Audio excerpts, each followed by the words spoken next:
और इसी पर चलिए सीधा रुक करते ताज़ा अपडेट के लिए वाराणसी से जुड़े हुए हमारे सहयोगी ऋषि कुमार का, जो इस वक्त वहां पर मौजूद है।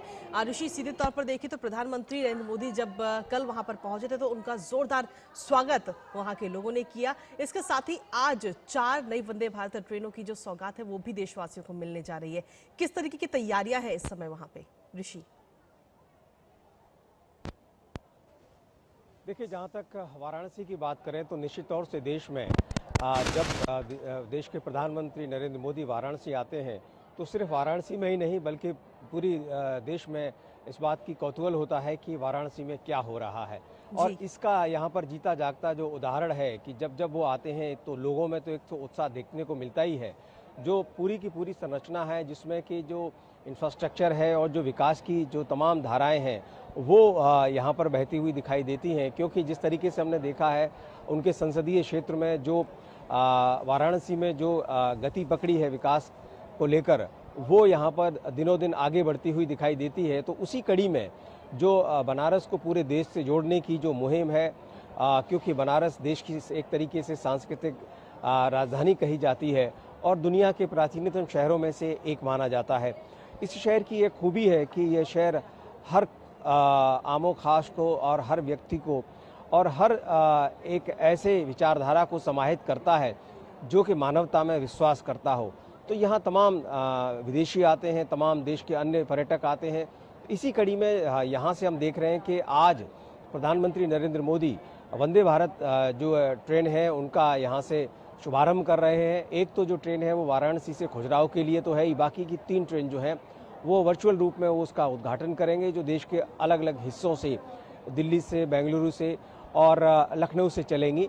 तो कुल मिलाकर जो देश में जो अवसंरचना है जिसमें कि जो कनेक्टिविटी है उसको कैसे और ज़्यादा मजबूत किया जाए। और सीधी सी बात यह है कि जो देश भर में जो आवागमन के जो साधन हैं जब वो मजबूत होते हैं तो निश्चित तौर से जो कनेक्ट है लोगों के बीच में और जो कामकाज करने की साथ साथ जो हमारी पहचान है।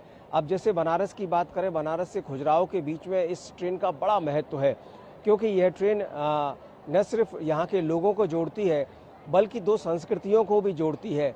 और इन 2 शहरों में खास तौर से देश विदेश से जो लोग आते हैं, खजुराहो से बनारस आने का उनके पास सीधा साधन है। और ये ट्रेन जब सेम डे वापस आती है तो इसका और महत्व बढ़ जाता है, क्योंकि जो पर्यटक हैं उनका समय भी बचता है और जो लोग हैं उनके लिए भी एक अवसर मिलता है कि पर्यटन के माध्यम से वो अपनी आमदनी को आगे बढ़ा पाएं। जी, इसके साथ ही बीते कल की तस्वीरें हमने देखी और इस दौरान जब प्रधानमंत्री नरेंद्र मोदी का काफिला वाराणसी में था तो वहां पर तमाम लोग, संख्या में लोग वहां पर मौजूद रहे। प्रधानमंत्री नरेंद्र मोदी का जोरदार स्वागत वहां पर किया गया और ऐसा पहली बार नहीं है, जब भी प्रधानमंत्री जाते हैं हर बार कुछ इसी तरीके की तस्वीर वहां से नजर आती है। बिल्कुल। देखिए, उनकी लोकप्रियता का ये यहाँ पर एक उदाहरण बार बार देखने को मिलता है कि जब वो यहाँ आते हैं तो सड़कों के किनारे लोग खड़े होकर उनका स्वागत करते हैं। और उनकी जो लोकप्रियता है, यहाँ के लोगों का उनके प्रति जो विश्वास है, जो प्यार है, वो जब भी आते हैं वो यहाँ पर दिखाई देता है और कल भी देखने को मिला। और अक्सर प्रधानमंत्री यहाँ आकर लोगों से जो उनका संवाद है, जो संपर्क है, उसको हमेशा बढ़ाने का प्रयास करते हैं। और इसमें उनकी पुरजोर कोशिश है कि लोगों के साथ संपर्क। बिल्कुल, तो सीधे तौर पर वहां का जो प्यार है वहां के लोगों का प्रधानमंत्री नरेंद्र मोदी के प्रति वो अपार है और जब भी प्रधानमंत्री वहां पर पहुंचते हैं तो उनकी खुशी और उत्साह देखते ही बनता है। तो इस खबर पर नजर हमारी लगातार बनी रहेगी, लेकिन इसी बीच बुलेटिन में वक्त एक छोटे से ब्रेक का है। आप बने रहिए हमारे साथ।